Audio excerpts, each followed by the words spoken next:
Chicago Historical Timeline, from 1779 to 1848.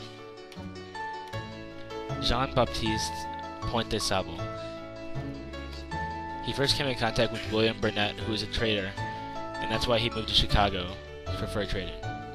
He built a home in Chicago near the river after the American Revolution.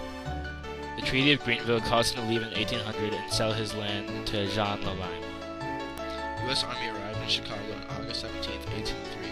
The soldiers took a 35-day land journey from Detroit and met up with Captain Whistler, who took 69 soldiers by boat. At that time, there were only 4 homes on the riverbank. After arrival, they built Fort Dearborn and it kickstarted traders and others to make the journey to Chicago. Jean Lalaine sells his property to John Kinsey from St. Joseph, Indiana. John Kinsey was often referred to as the father of Chicago. He based trading and expeditions out of Chicago across the Northwest. He started a partnership with Captain Whistler's son, and that provided weapons and supplies to the troops at Fort Dearborn. In the Battle of 1812, the government ordered people to leave Fort Dearborn and go to Fort Wayne in Indiana. 500 Indians attacked during the journey to Indiana. Fort Dearborn was burnt down. On July 4th, 1816, Fort Dearborn was rebuilt by 2 companies of troops under the command of Captain Bradley.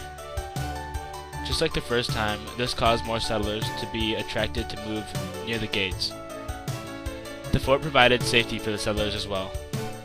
After the Battle of 1812, survivors were released by the Indians to go back to Chicago. Because of the rebuilt fort and Illinois becoming a state in 1818, Chicago had more than 150 residents. In 1833, Chicago was eligible to be a town. After Chicago becomes a town, the government forces the Potawatomi tribe to sell their land. And after that, they move to Kansas. Once they leave, the population booms to 3,000.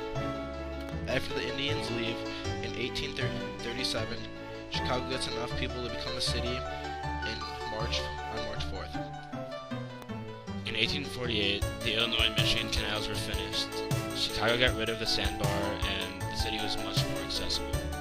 In 1848, the railroads start coming through Chicago. Chicago is the center of 10 main railroad lines. Railroads were the number 1, and canals were number 2.